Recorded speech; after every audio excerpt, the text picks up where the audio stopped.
nuestro congreso con Miguel Verdugo de la Universidad de Salamanca, representante y director del INICO, líder de todo el habla hispana y líder reconocido mundialmente en el campo de calidad de vida y transformación institucional. Y ahora te tenés que lucir después de esta presentación. Bueno, muchísimas gracias por la invitación a vosotros, Diego y Andrea. Es un placer estar en Rosario, ¿no? Nuevamente un poquito y en una actividad académica y organizacional y social dedicada al mundo de la discapacidad y sobre todo a apoyar los procesos de cambio y transformación tan necesarios, ¿no? Entonces, bueno, ya estuve hace unos años y me ha permitido ir conociendo progresivamente también un poquito las iniciativas. Conozco el trabajo de la Fundación Itineris detenidamente y bueno, digamos que compartimos principios y modos de entender las necesidades actuales, ¿no? Afortunadamente Argentina y España son países con un lenguaje, con el mismo lenguaje, aunque luego, digamos, gestionemos cada uno las maneras particulares de hablarlo, ¿verdad? En España no hablamos lunfardo, pero de alguna forma nos gusta oír las palabras, ¿verdad?, argentinas también en el lenguaje, pero bueno, que nos permite el lenguaje compartir conceptos, cultura, y tenemos normalmente aspectos positivos y también aspectos negativos similares en nuestras sociedades, ¿no? Y en lo referente a la discapacidad, el mundo occidental repite de alguna manera procesos de construcción de la realidad similares, ¿no? En la medida en que la socioeconomía funciona en los estados, se van dando retos, desafíos y alternativas, digamos, que no son válidos y nos sirven para aprender unos de otros y poder resolver situaciones, ¿no?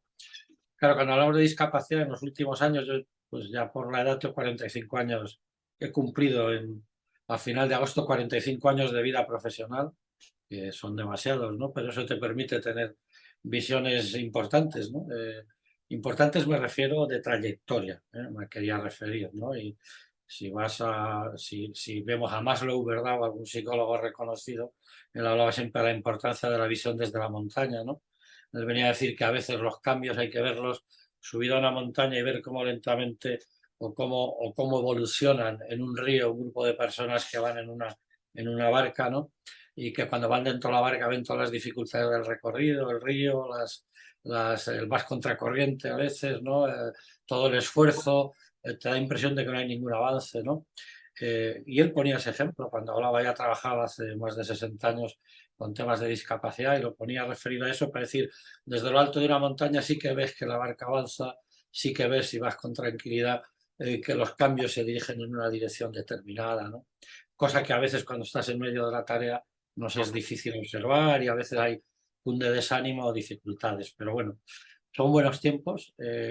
Llevamos, dentro de mi vida profesional, al menos en las últimas décadas, ha habido mucha innovación conceptual, modelos teóricos mucho más basados ya en datos, en la evidencia, como hablamos en términos precisos, y esa evidencia nos permite constatar y conocer características de las experiencias que tienen éxito en dar mejor respuesta a las personas con discapacidad, con distintas discapacidades. Yo particularmente me he dedicado mucho a la discapacidad intelectual y del desarrollo, entendiendo aquellas otras de graves discapacidades como es el autismo, la parálisis y todos esos síndromes más minoritarios o más desconocidos, el de Williams y cualquier otro que ahí podamos encontrar, ¿no? Entonces sí que lo primero que hay que dejar claro un poquito es qué conceptos orientan en el momento actual, eh, nos orientan y deben ser la hoja de ruta que nos sirve para marcar un poco los planteamientos que hacemos y cómo enfocamos nuestro trabajo, pues en una organización social o en un ámbito comunitario, en el trabajo con personas que tienen estas limitaciones por dificultades para aprender, para el desarrollo, que necesitan apoyos para ello, ¿no? Es verdad que lo que ha cambiado básicamente es pasar de la creencia en que la clave es conocer los déficits y los problemas de la persona, a saber que son los determinantes sociales quienes más definen las dificultades de muchas de las personas que tienen discapacidad, ¿no? Claro que es importante conocer las limitaciones, los problemas, la gravedad, digamos, el modo de funcionamiento, pero eso es insuficiente para dar respuestas de ayuda. Las respuestas de ayuda nos van estudiando también lo que hacemos los profesionales, lo que hace la familia, lo que hace el entorno social, que nos permite tener una visión más ambiental, en el sentido de la intervención ecológica y contextual, ¿no? Entonces, bueno, los conceptos actuales pues no son ya, aunque hoy está muy de moda, por ejemplo, me imagino que en Argentina pasará lo mismo que en España, está de moda la neurociencia y la neuropsicología. Toda la época del cerebro en Estados Unidos, que tuvo una financiación espectacular, ha tenido un impacto enorme en darle valor a eso. Eso ha tenido un efecto desde el punto de vista secundario pernicioso, en el sentido que se ha vuelto a recrear, que parece que los déficits explican la discapacidad por sí solos, y no es cierto. Siempre hay que conocer, y nos ha permitido detectar orígenes de discapacidades que desconocíamos, conocer un poco más su salud y su salud mental en ocasiones, como está explicada, pero hay muchas otras cosas que una persona con limitaciones tiene que aprender, comportarse, relacionarse en la sociedad, tener un trabajo, formar una familia, tener sexualidad como cualquier otro individuo. Y entonces eso lo comprendemos ya no con un modelo reduccionista neuropsicológico, que tiene su papel, pero es un papel parcial dentro de los modelos actuales, ¿no? Entonces, por eso hablamos de modelos socioculturales, y las palabras actuales o los conceptos que están orientando, al menos también en la universidad, la investigación y investigación siempre vinculada con organizaciones de apoyo de distintas discapacidades, pues los conceptos son: el primero es los conceptos relacionados con los derechos de la persona y el avance en el ejercicio de derechos, y luego es los paradigmas de apoyos y calidad de vida principalmente. También toda la apuesta por la autodeterminación o vida independiente, ¿no? El empoderamiento de la persona. Esos son lo que llamamos las palabras clave de lo que es pertenencia comunitaria, ¿no? Entonces, bueno, digamos que con esos modelos, paradigmas o modos de pensar, pues son los que estamos gestionando un poco las organizaciones, la práctica de los profesionales, la práctica de las organizaciones, ¿no? Claro, esto no viene por casualidad, viene un poquito porque ha habido lo que hemos construido es un modelo, el modelo construido de organización, o sea, la manera de trabajar que tenemos los profesionales ha sido en una organización, ¿no? Las organizaciones, muchas de ellas afortunadamente desarrolladas por familiares en su momento, y otras por profesionales comprometidos con quien tiene dificultades, han tenido siempre dificultades para sobrevivir y para construir sus organizaciones, pero claro, hemos construido normalmente un poco modelos de servicios generales que dan una oferta a la cual se debe adaptar la persona, una oferta laboral o residencial o educativa, ¿no? Ese modelo de servicios generales en los últimos tiempos lo que ha hecho es cuestionarse, porque no da una respuesta individual, porque no es la cosa ajustar, no es la clave, perdón, ajustar a la persona a una organización, sino que la organización se debe ajustar a la individualidad de las personas. Eso es un cambio radical, que el centro pase de ser el servicio que tú has creado o la estructura que tú has generado para dar respuesta, a que no, a que el centro sea la persona y la estructura del servicio obedezca con flexibilidad a los apoyos individualizados, pues es una de las características claves de lo que está significando un proceso importante de cambio, ¿no? Claro, esto es un proceso de transformación. Hemos hecho unos modelos que a veces se han convertido en muy rígidos, porque por las dificultades eh, que genera a veces los procesos de cambio, a veces por las resistencias o o por la falta de formación e información que podemos tener. Pero bueno, junto a ese cambiar a apoyos individuales frente a servicios generales, lo que estamos dando valor también es que todo debe medirse, ¿no? Estos tiempos, desde luego, tenemos que reivindicar recursos a la política pública. En cualquier sitio, en cualquier región, estado, provincia, hay que pedir recursos. Pero luego hay que dar respuestas, digamos, de a qué les dedicas. Y hay que dar respuestas no ya de que lo hago bien por estar atendiendo a la discapacidad, los modelos de beneficencia que, no, mira, pobrecitos, les atiende una orden, como había religiosas, cuando nadie les atendía, pues esos cubrieron un espacio, ¿no? Y parecía que era suficiente con que tuvieran ese espacio, esa alternativa y esa dedicación, y por eso estaban ya las cosas bien hechas. Pues bueno, ya no son tiempos de que eso es una cosa. En ese tiempo que no había nada, pues claro que estaba bien hecho. No había nada y entonces eso cubría un espacio. Pero ya hace tiempo que eso ha dejado de justificarse. Hoy es un derecho y necesitas explicar y justificar bien qué resultados obtienes. Entonces, junto a hacer apoyos individualizados, estamos hablando de que hay que medir resultados personales, es decir, que hay que ver lo que hacemos, qué resultado tiene las personas a las que atendemos.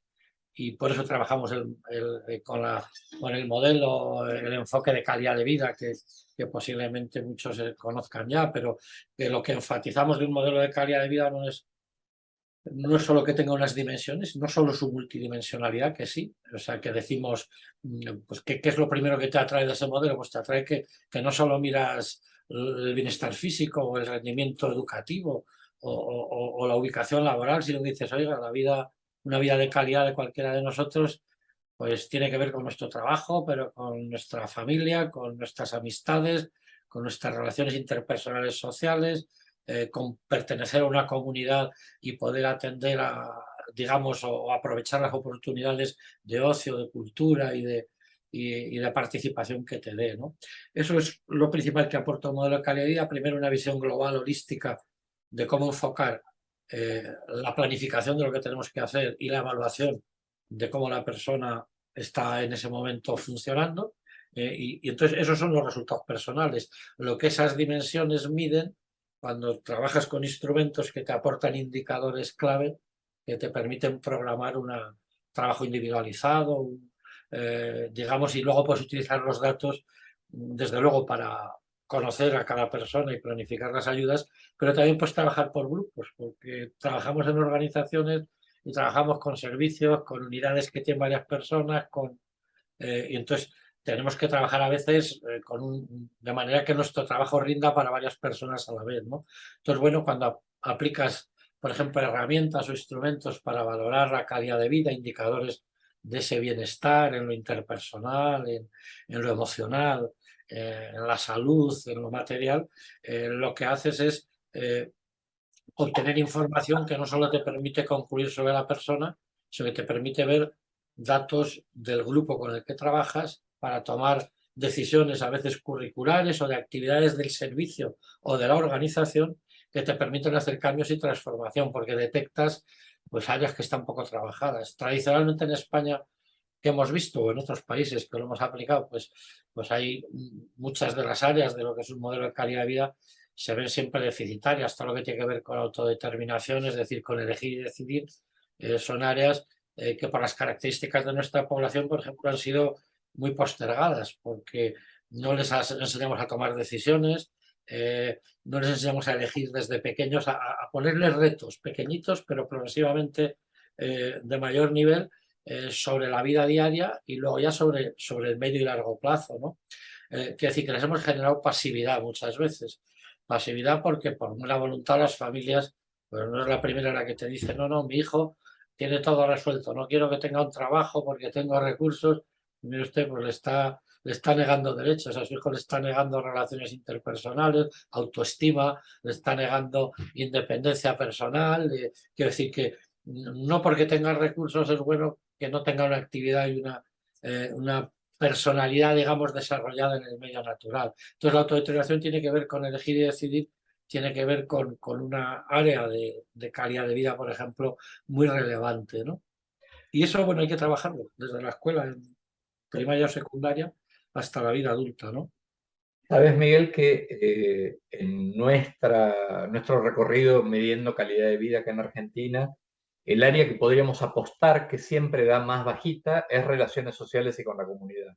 Eh, y te queríamos preguntar, porque las instituciones habitualmente trabajan hacia adentro, no necesariamente intramuros, porque salen a hacer Sí, paseos hacia la comunidad, pero la sí, actividad se organiza en paralelo o con prescindencia de la familia y sin un objetivo hacia la comunidad, sin egresar hacia la comunidad.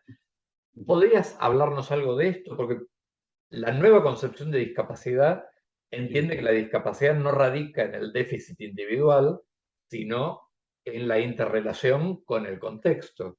Y sin claro. embargo, las organizaciones siguen trabajando hacia adentro e individualmente en forma prioritaria. Sí, Claro, un claro, poco como poder entender dónde está la barrera, cuál es la barrera. En nuestro contexto las prestaciones tienen sus límites porque son fiscalizadas por un marco básico que también define un poco las actividades y hay cierta resistencia de ese lado que ya sabemos que existe porque los financiadores quieren que sus beneficiarios estén dentro de las instituciones. Pero las instituciones pueden asumir otros desafíos y esto es lo que nosotros querríamos que bueno, que vos nos comentes cómo se hace, qué experiencia tenés en esto y dónde se pueden encontrar las barreras ya sin esta barrera previa, ¿no? Desarticulando esta anterior. Pero los problemas son similares a lo que hemos visto y hay organizaciones que han sabido resolverlos y otras que todavía en España necesitan apoyos y ayuda y estamos haciendo actividades de, pues como la que hacéis vosotros, de formación, de sensibilización, de toma de datos, ¿no? Pero hemos construido un modelo cerrado en el cual hemos creído que nosotros profesionales damos todas las respuestas, nosotros profesionales variados, ¿no? Trabajador social, psicólogo, psiquiatra, fisioterapeuta. Hemos dicho, bueno, el modelo técnico habitual, yo he visto muchos centros con muchos recursos, a veces todavía les ves que tienen, no, tenemos aquí un plantel, he visto hasta genetistas en algún centro, pero no uno, 5 genetistas en un centro en Qatar que tiene mucho dinero por el petróleo, hace pocos años, y me lo enseñaron y estaban orgullosos. Somos 5 genetistas y luego un plantel y luego al final era un centro cerrado. Yo decía, claro, no lo entendían culturalmente, decía, no, pues que era el mejor, era la mejor cárcel, digamos, el mejor espacio para dar toda la respuesta con una piscina olímpica, o sea, con todos los recursos, pero en un centro cerrado, sin contacto con la comunidad. Claro, sin contacto con la comunidad te están, digamos que limando o deteniendo muchas posibilidades de desarrollo vital, ¿no? Porque el bienestar y la satisfacción de cualquier persona tiene que ver con la participación en distintos entornos y en distintos lugares de la comunidad. Familia, ocio, amigos, comunidad, vida, digamos, elegida y decidida por ti mismo, ¿no? Entonces, ese modelo que hemos construido tan cerrado, como bien decís, lo que hace es justificarse solo por los objetivos internos puestos, pero en estos tiempos eso no se justifica. Digamos, el contexto está determinando el bienestar, como bien habéis comentado, ¿no? Entonces es verdad que hay algunos roles nuevos que se proponen como el de facilitador o conector social, que es de alguna manera la definición de discapacidad de la asociación estadounidense o norteamericana un poco también lo comenta, pero en los modelos de calidad de vida también se está viendo y en investigaciones que hace quien trabaja en selecciones comunitarias e inclusivas vienen claves que es organizaciones necesitan elementos de dinamización del entorno inmediato. Es decir, tienen que abrirse.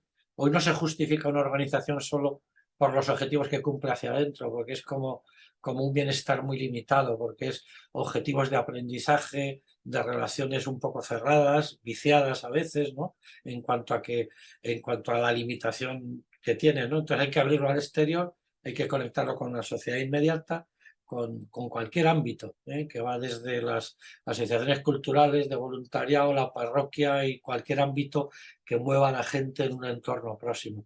Para eso hay que ir cambiando el rol que los profesionales desempeñamos, ¿no? Ya no solo es un rol, por ejemplo, el error que veo a veces o que a veces yo que alguno que he visto recientemente en España en alguna organización era pues un rol de los profesionales, muchos y buenos profesionales solo centrados en trabajos individuales internos en el centro, estimulación cognitiva durante varias horas diarias, trabajos de educación física y de tipo deportivo, que está bien hecho, pero al final las personas encerradas en el centro y sin conexión con el exterior. Y encima construimos los centros y seguimos a veces construyéndolos alejados de todo entorno urbano o de entorno vital. En los ámbitos rurales igual, alejado de lo que es el pueblo o la ciudad, ¿no? Eso es un error. Entonces necesitamos ese rol diferente que no solo es el del profesional hiperpreparado que hace estimulación o que hace neuropsicología, por ejemplo, o que hace una educación especializada con una estrategia de remedio cognitivo, sino necesitamos conector comunitario, que es el que sale, mira y vincula. ¿Qué hay en la comunidad? ¿Dónde podemos entrar? ¿O qué gente puede colaborar y venir con nosotros a hacer alguna cosa conjunta?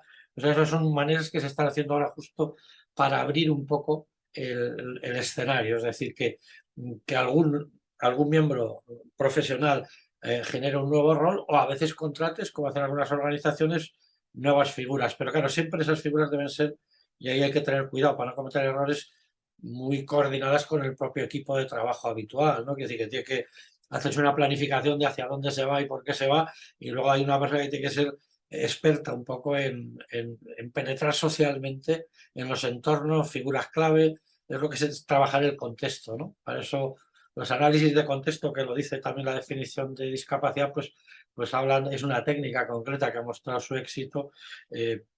Básicamente lo que hace es analizar barreras y facilitadores, es decir, dificultades para generar una estrategia de participación comunitaria, de ir a, es decir, qué barreras hay, qué problemas tenemos internos en la organización y externos, y qué aspectos en quién nos podemos apoyar, quién tiene más posibilidades o plantea unas, digamos, o tiene una capacidad de innovación o motivación para ella más alta, ¿no? Bueno, eso son algunas de las ideas para cambiar los entornos, pero desde luego hoy no se justifica una organización que no está abierta para que le entre la sociedad de alrededor ni para salir a ella, ¿no? Esas son las dos, tanto salir afuera como que la sociedad entre, porque a veces hay dificultades, discapacidades muy graves y alguno está pensando y dice, claro, ¿y cómo? ¿Cómo? Bueno, pues hay maneras también, ¿no? Hay procesos ahora mismo en marcha en España de desinstitucionalización de discapacidades muy graves, se están haciendo estamos haciendo una investigación experimental, pero con cerca de 30 organizaciones de toda España, ¿no? De todas las partes de España, y es discapacidades muy graves,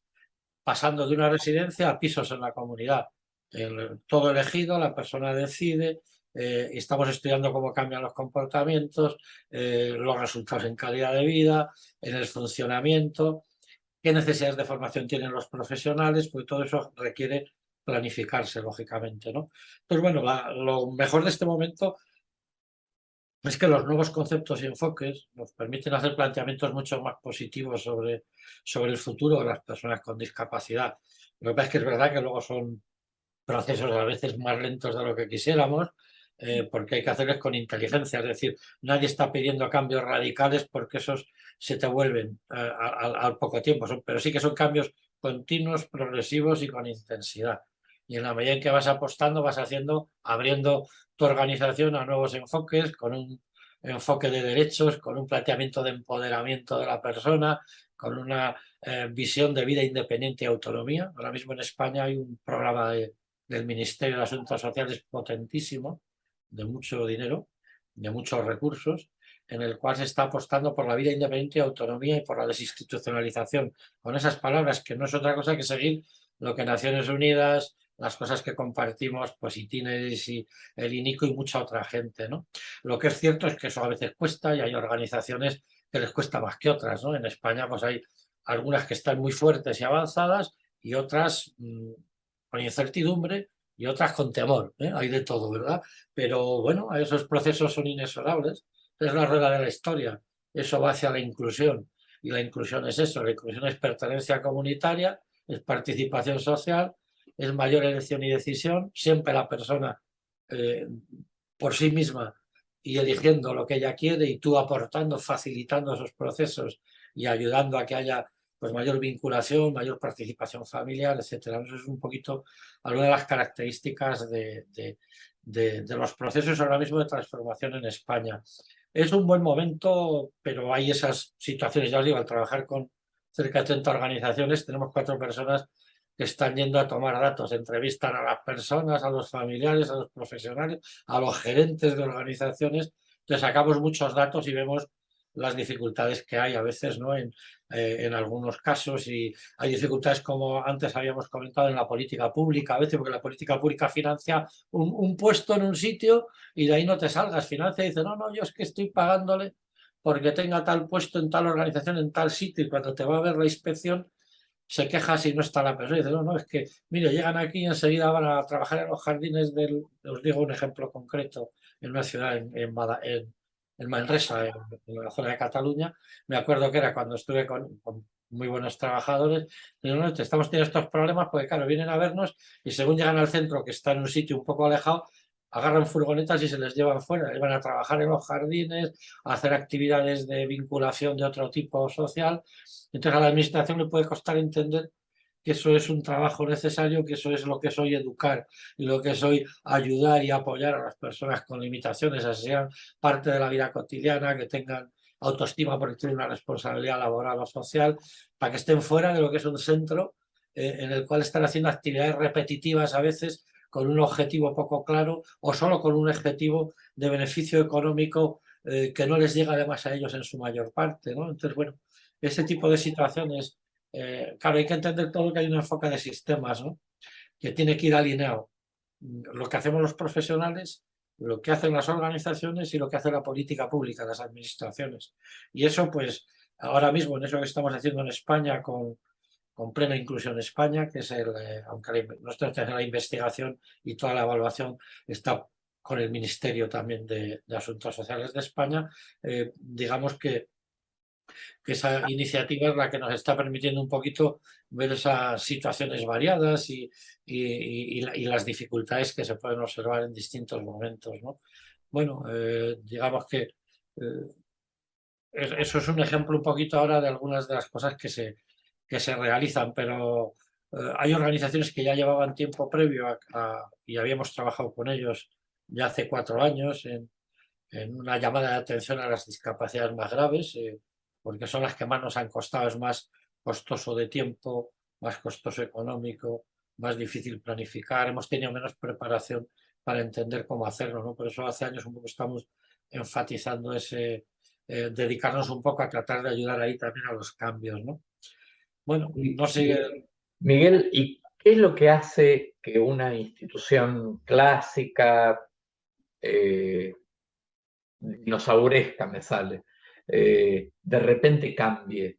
¿Qué es lo que la convence de decir, bueno, me doy cuenta que hay conceptos que hace 30 años que me van dando vueltas, me doy cuenta que la comunidad es distinta y decido cambiar? ¿Qué es lo que las hace cambiar? Claro, Otras cosas. sí, no, tienes toda la razón. Hay un principio que si no le cubres no se avanza, ¿no? El principio primero es generar la motivación para el cambio, es decir, ser sensible a ver esa necesidad de cambio. Si no empiezas por ahí, es difícil que hagas otras tareas posteriores. Quiero decir y eso, bueno, básicamente es información y formación a las personas ahí involucradas. Ahora mismo, por ejemplo, estamos con 2 organizaciones españolas, una que trabaja daño cerebral, que son 60 o 70 organizaciones, y otra parálisis cerebral, que son otras 90 o 100, ¿no? En toda España. Y los procesos que estamos haciendo iniciales es justo formación y algún proceso de investigación para estudiar las barreras y dificultades, ¿no? Pero claro, lo primero sí que es lo que llamamos los valores o los principios, ¿no? Entonces lo que hay que compartir es el principio de inclusión, no discriminación, la dignidad de la persona, el respeto y el reconocimiento del derecho a una vida elegida lo más posible por ellos mismos, ¿no? Y nuestro rol de apoyo en ese proceso. Si eso lo tenemos claro, si esos principios, esos valores de compromiso con la persona los tenemos claro, luego lo demás lo puedes ir programando. Pero si eso no está claro, si los gerentes, los responsables, los directivos de organizaciones, los profesionales que trabajan en ellas no tienen claro que eso es así, que son tiempos de respeto a la persona, de dignidad, de empoderamiento, de que pueden hacer muchas más cosas en la medida que confías en ellos y les das mejor autoestima y más confianza, porque eso lo han demostrado la investigación, no son ideas que vengan de un concepto abstracto, la investigación nos dice que cuando eso existe se producen cambios positivos y satisfacción mayor, pero claro, ese es el punto clave. ¿Cómo sensibilizas? Pues con información continua y persistente, con exigencia también de que es tiempo de derechos. Y Argentina, como España, ha firmado la Convención de Naciones Unidas que obliga a los estados a hacer algo, a hacer muchas cosas, no algo, vamos. Está claro que eso hay que hacerlo progresivamente, pero ese algo tiene que ver con considerar a quien tiene discapacidad como otra persona, como otro ciudadano, como otro ciudadano con derechos. Y entonces esa consideración es el inicio para luego poder planificar apoyos apropiados, medir su bienestar y calidad de vida y generar estrategias de mejora. Pero yo creo que ese es el punto. Cuando yo he hecho procesos en organizaciones en España, he trabajado cambios organizacionales, siempre el principio era agarrar y decir cómo entendemos a la población, qué características tiene, qué nos dice ya la investigación como conocimiento acumulado de las experiencias que en muchos países se hacen, ¿no? Eso es lo que nos dice la investigación y las propuestas, ¿qué nos dice? Entonces, pues los entendemos así, los entendemos de una manera más activa, no pasiva, con la necesidad de que su bienestar va a depender de que participen y tengan una actividad, digamos, clara de colaboración en cualquier cosa que se hace sobre su vida, ¿no? Cuando compartes eso, dignidad, empoderamiento, no discriminación, inclusión, cuando compartes estos conceptos sabes que tienes que hacer otras cosas, ¿no? Que no te vale con estar encerrado haciendo actividades repetitivas de tipo educativo o laboral, sin mezclarte con la comunidad. Aparentemente darás seguridad y comodidad, pero estás limitando derechos, estás perjudicando directamente. Entonces, dentro de sensibilizar también hay que decir, oye, usted, si no le das oportunidades de ser un miembro de la sociedad y de participar en ella, usted lo que está haciendo es una repercusión negativa. Usted le está negando las oportunidades de ciudadano como lo es usted, ¿no? En las que está teniendo para la cultura, para el ocio, para el trabajo, para la educación o para la convivencia y las relaciones interpersonales, ¿no? Eso es el principio clave, ya por lo menos mi experiencia en las organizaciones, pues yo no he trabajado en el norte de España en distintos sitios y también en el sur y he asesorado luego en distintos sitios y siempre el punto inicial es eso. Esa sensibilización inicial y formación necesita, pues como hacéis en Itineris, a veces necesita, no es una cosa de media hora ni de una hora. Claro que nos vale hablar como hacemos ahora y para confirmar y para decir pues es correcto, pero luego necesitas un poco trabajar un poco los conceptos, las implicaciones, las maneras de poder hacerlo y luego hay que tener cierta creatividad porque cada centro es algo distinto y un centro en Rosario habrá y hay muchos lugares distintos y muchas entidades diferentes que cada una tiene que hacer su propio proceso de avance y transformación y de decisión. Es decir, compartimos los mismos principios y valores, sabemos que hay barreras similares, pero luego cada contexto concreto tiene unas dificultades y unas posibilidades diferentes, ¿no? Esas son las que hay que estudiar para generar tu propio plan de avance, ¿no? Lo que no está justificado es no planificar cambios, ¿no? Porque el que se cree que ya sabe lo que tiene que hacer es o miente o está negando la realidad o está en otro mundo que no es el mundo que ayuda a las personas, ¿no? Entonces, qué decir, nos cuestionamos siempre lo que hacemos porque sabemos, yo llevo 45 años de vida laboral, pero si no me hubiera cuestionado continuamente lo que hago, nunca hubiera avanzado en entender mejores maneras de hacer las cosas. Si hubiera confiado que lo que hacíamos hace 30 años, que lo hacíamos bien, no digo que no, pero si hubiera creído que ya era el punto final, pues nunca hubieras hecho más cosas, ¿no? Pero es que sabemos, porque conocemos experiencias nuevas que nos van enriqueciendo a todos, pues cosas que se pueden hacer en Rosario, que se pueden hacer en Salta o en Buenos Aires o en España o en cualquier otro sitio, vas aprendiendo cómo resolver cosas y cómo esas incorporarlas a tu dinámica cotidiana. Esa es la manera de avanzar en las organizaciones y en España estamos, pues organizamos por eso a veces actividades de compartir, como hacéis con este, digamos, congreso ahora mismo, o como se está haciendo en este sexto congreso en Rosario, pues porque necesitas aprender de otros, cómo han resuelto, en qué manera enfocan las cosas. Y bueno, esa es la parte además la parte que motiva más a todos para hacer cosas distintas y nos hace, digamos, disfrutar. Aquel que se cree que ya sabe lo que hay que hacer, probablemente sea alguien aburrido o que miente y que en todo caso seguro que no tiene satisfacción profesional personal, porque la responsabilidad profesional te da satisfacción, aunque te dé ocupación, digamos, te da satisfacción con lo que haces, ¿no? Pero hay personas que a veces se creen que están satisfechas sin hacer nada y ese es un error que, digamos, hay resistencias a los procesos de cambio que a veces son miedos e ignorancias sobre lo que se plantea, ¿no? Claro, en base a esto que estás diciendo, ¿no? Supongamos que una organización asume este compromiso, no improvisando, sino planificando, de salir al encuentro con la comunidad, ¿no? ¿Cuáles serían las barreras que ustedes pudieron ver en su contexto respecto de empezar a vincular a las personas con discapacidad en las comunidades y cómo la transita la institución? Porque el salir es un desafío, el conectar a la persona con discapacidad con los vecinos, con la comunidad más amplia, con las instituciones, otras instituciones, y si en este trayecto han resuelto algunas de esas barreras, ¿no? Hay que hacer la técnica esa de análisis contextual es clave, es decir, que hay que estudiar cada lugar, hay que estudiar en dónde estás y qué hay cerca, qué organizaciones, qué personas pueden ayudar, qué personas pueden ser una dificultad y tienes que estudiar eso y en base al estudio de eso determinar un poco qué iniciativas pueden empezar a hacerse que empiecen a transformar un poco esa apertura de tu organización hacia la inclusión comunitaria. Por eso hablamos de ese papel de conector llamado así, o de facilitador, que es el que establece contactos. A veces ese conector o facilitador puede ser una persona, a veces es un familiar que te abre puertas a sitios que él tiene responsabilidad. En otras ocasiones es otro profesional al que conoces o al que te diriges para obtener información y ver posibilidades de colaboración en alguna actividad. Es montar actividades e invitar para que se sumen alguien próximo a la comunidad. Entonces ahí hay muchas iniciativas posibles, que yo me acuerdo ahí, por ejemplo, alguna sencilla en el máster. Ayer yo estaba en en una reunión con alumnos de toda España en uno de los másteres en el que dirijo yo. Ahí estaban explicando experiencias habían ido a hacer prácticas a organizaciones, ¿no? Son ya profesionales todos de 10, 15, 20 años y más de experiencia.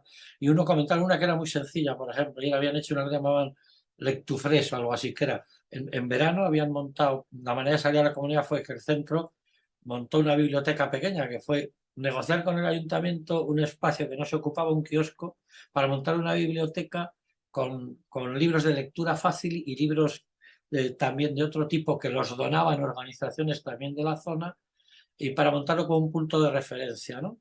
Y entonces eso ha significado que era una zona rural, era un pueblo de unos 1.200 habitantes, y más de 700 han participado al final, y era un sitio para intercambio de lectura, para la vez los chicos, las personas con discapacidad lo atendían, les servía de conexión. Fíjate que era una cosa sencillita, que era en el verano, ha sido 2 meses y medio, tenían la suerte que el kiosco era el sitio más fresco del pueblo, con lo cual, con el calor que ha hecho, tuvieron una ventaja ciertamente. Pero quiero decir, iniciativas que parecen simples a veces les ha permitido a esa organización salir fuera durante 2 meses y medio a hacer una actividad vinculada a la biblioteca. Con la biblioteca han negociado con la biblioteca del ayuntamiento, les han cedido ese espacio, a partir de ahí han hecho una conexión y el ayuntamiento les cede otro espacio para otras actividades durante el invierno. Que decir, eso son las conexiones, ¿no?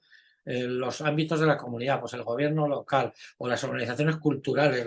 La biblioteca se la donaron particulares y alguna otra librería. Es decir, que tocaron muchos puntos para que la gente colaborara, y la gente colabora con el mundo de la discapacidad, colabora fácilmente cuando ve algún objetivo no complejo y fácil y que se sienta a gusto, porque te produce satisfacción colaborar, ¿no? Y la clave es lograr colaboración muy variada, pequeñas colaboraciones, pero muchas, que te permiten hacer proyectos de ese tipo. Es una cosa sencillita, pero es una manera, ¿no? Hay muchas otras, pero básicamente tienes que analizar el contexto, que significa organizaciones de la comunidad en las que podemos tener una colaboración en alguna actividad.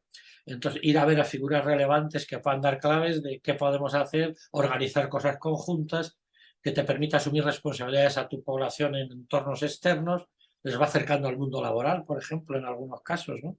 Entonces, bueno, ahí hay que tener cierta creatividad, siempre contextualizarlo en un entorno determinado, pero lo que te dice el análisis contextual básicamente es eso. De manera simplificada sería en qué elementos te puedes apoyar, quién puede ayudar, quién puede facilitar esos procesos, y también quién puede dificultar y qué problemas objetivos tienes, porque del análisis de ambas cosas, digamos que sales hacia adelante. Luego hay gente que trabaja también puede trabajar con la técnica DAFO, un poquito más. La DAFO es la de debilidades, amenazas, oportunidades y fortalezas. Eso lo hacemos un poco más cuando FODA. Sí, nosotros llamamos DAFO en España. Pero es verdad que en Latinoamérica yo al principio no lo entendía. Decían, ¿qué es esto? Pues, es lo mismo, ¿no? Y entonces, claro, eso es una técnica, una estrategia también que te sirve para valorar esos procesos de cambio de una manera cualitativa. La clave de cualquier proceso de cambio es hacer participar a la gente implicada que debe estar ahí. Es decir, que hay que darle lugar, no hacer un pequeño, hay que dar lugar a que todos puedan tener su espacio y su opinión, ¿no? Que se haga participado. No puede ser que la defina un proceso de cambio, supongamos un directivo, y no implique. Hay que implicar siempre mínimo un grupo de profesionales comprometidos, que luego se encarga de tareas a lo mejor de formación, de propuesta, de sensibilización, pero tiene que ser participado. Para que cambien las cosas, tiene que ser participado, ¿no? Luego, desde el punto de vista de problemas que hay, claro, hay que darse cuenta que lo que hemos construido construye también intereses personales y a veces económicos en las organizaciones.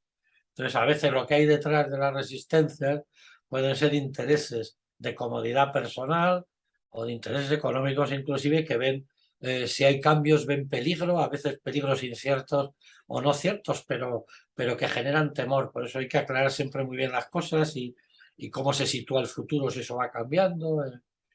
En todo caso, el enfoque es de derechos detrás. Ahora, Miguel, con respecto a eso, ¿cómo incide los financiadores, el gobierno? Porque, no por hacer de abogado del diablo, pero ese proyecto de la biblioteca, la empresa de seguros dice, no, yo no te los aseguro en la calle. Y el abogado de la institución va a decir, no, después, si se cae, nos va a caer un juicio. Y si viene el auditor de la obra social, va a decir, esto no es lo que estoy pagando. El marco básico marca otra cosa. Entonces, seguro que han tenido algo de esto. Bueno, hay que cambiar, es decir, las consultoras aseguradoras son muy inclusivas en general en España frente a otras empresas, por ejemplo, ¿no? Pero bueno, tiene que ser todo, lógicamente, tiene que tener la aprobación individual o familiar, ¿no? Para hacer las actividades, ¿no?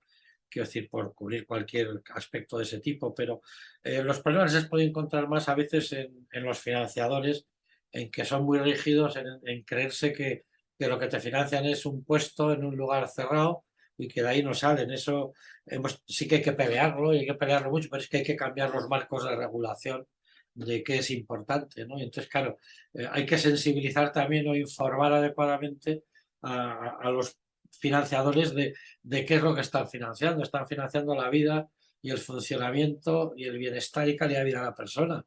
Y eso no es simplemente encerrarlo en estos tiempos, hay que decir, si usted solo financia aquí y se cree que con esto está logrando algo, lo que está haciendo es negarle estas otras posibilidades, oportunidades que se pueden hacer y que tendría que estar tan contento de que se hagan. Pero es verdad, dentro de ese enfoque de sistemas, que una cosa que tiene que cambiar son las normativas reguladoras de las prestaciones económicas, ¿no?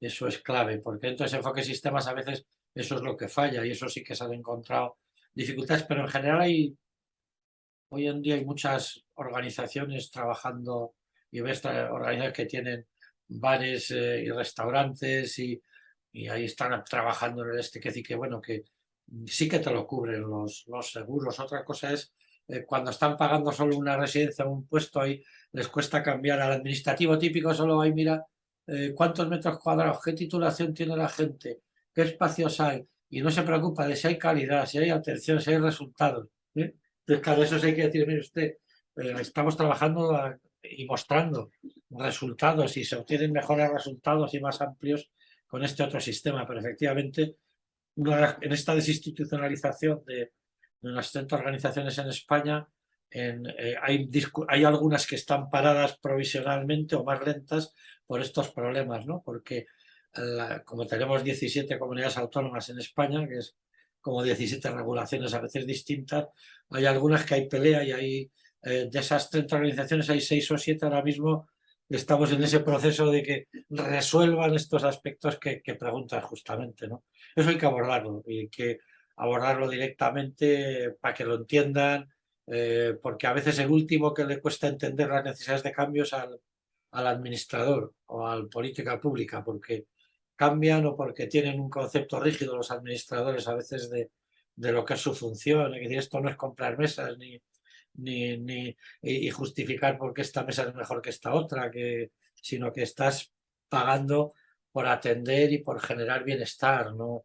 Y eso no se mide solo en un sitio cerrado y quedarte tan tranquilo. En todo caso, siempre le sacas la convención a todo. Lo ha firmado tu país, qué significa, qué puntos tiene. Ahí habla de vida independiente y autonomía, el artículo 19, es con el que estamos trabajando fuertemente este tema de desinstitucionalización. El artículo 19 que dice, entre vida independiente y autonomía, pues eso significa que hay que hacer actividades que potencien pues esa mayor autonomía de la persona y ese aprendizaje a elegir y decidir, que no es una cosa tan fácil y que va lento en la discapacidad cognitiva, por ejemplo, pero que se producen procesos importantes de cambio y avance, no cabe duda. Miguel, ¿y quién es el interlocutor para educar al gobierno. Porque nuestro sistema prestacional, que vos Sí, ayudaste a desarrollar e inspirar, sí, sigue igual. Entonces es sí. como una foto de lo que era España hace 30 años.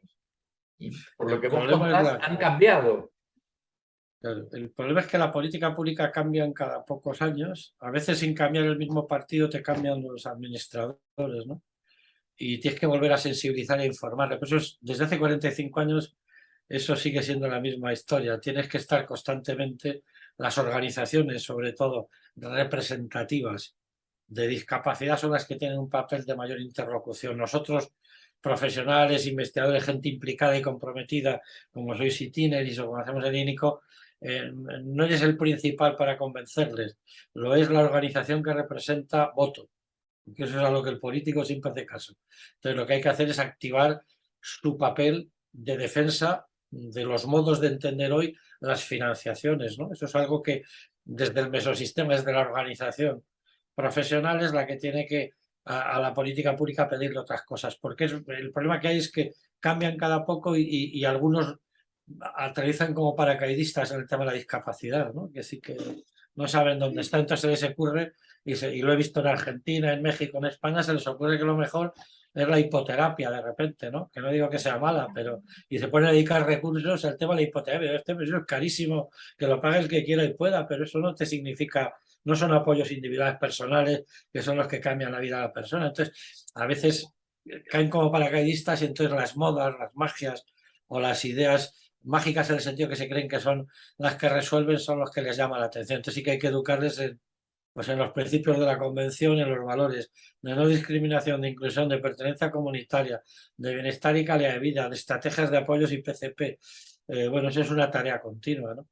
Pero repito, sobre todo es determinante que las organizaciones representativas de la discapacidad, las que tienen voto detrás, sean las que hagan las demandas, ¿no? Nosotros podemos asesorar y ayudar, pero a nosotros siempre como profesional, por mucho prestigio que puedas tener o reconocimiento que pueda haber, al final un administrador, un político, te torea, como decimos en España. Si te da un pase así y dice, dale, vaya usted para allá. Te dice, muy bien, qué bien lo hace usted, te felicita, pero si se lo dice a alguien que representa 5.000 personas o 1.000 personas o 500 en una organización, ya sabe que primero que es peso social y además peso de voto, inclusive también, porque además cada uno tiene una familia de 3 o 4 miembros. Entonces hay que activar un poco el papel activo político de las organizaciones en la defensa y reclamación.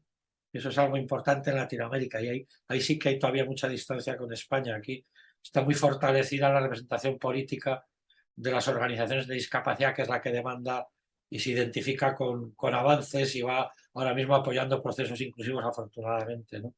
Y eso quizá cuando ves Latinoamérica y Argentina y otros países lo veo más débil, ¿no? Ves pues, digo, Chile, Argentina, México, Colombia, ves que hay esa parte social ha tenido menos desarrollo y entonces eso debilita la influencia en los cambios que tiene que hacer la política, que tiene que ser a demanda de esas organizaciones, ¿no? Buenísimo, Ya. buenísimo. Miguel, Decían típico hace muchos años y la próxima hablaremos del gobierno. Lo decían en la época de Franco, lo decían para vacilar, pero acabamos hablando del gobierno porque hay que hablar porque la política pública dentro de ese sistema determina lo que hacemos, lógicamente. No, es que ciertamente con mucha delicadeza y mucha precisión, abordaste uno de los varios limitantes, ¿no? La política y la representatividad de las organizaciones que nuclean es compleja en nuestro país. Bueno, ya hablaremos entre los que estamos en el Congreso y chusmearemos. Claro, pero queda claro que además de ir por el sostenimiento de la financiación, también hay que ir por la calidad de las prestaciones, ¿no? La calidad de los servicios que se brindan. Es como Sí. que hay que fortalecer mucho también ese aspecto, ¿no? Y no disociarlo. Ahí tienes toda la razón. Yo ahora que estoy con cosas también de envejecimiento en España, envejecimiento y discapacidad, me voy a ir al País Vasco a una conferencia, estaban mirando y claro, una clave que les tienes que dar es que no, que decir que la calidad es parte determinante de, no es solo que generes infraestructuras, espacios, apoyos a organizaciones, sino que tenga calidad lo que haces. Y para eso necesitas técnicos y profesionales que puedan aportar con una formación apropiada pues calidad a los procesos. Eso hoy en día más es que es una demanda de estos tiempos. Hay que pedir recursos, pero hay que dar calidad de respuesta, ¿no? Exacto. Bueno, Mu- Miguel, Muchísimas muchas gracias, Miguel. gracias. La próxima que mejore la situación de Argentina y voy allí, nos vemos allí, que Sí, siempre es por más supuesto, te entretenido. esperamos con muchas ganas y bueno, te mandamos Muy bien. un abrazo enorme. Bueno, muchas gracias, Miguel. Un abrazo a todos y que os vaya muy bien en estas jornadas. Gracias. Buenísimo.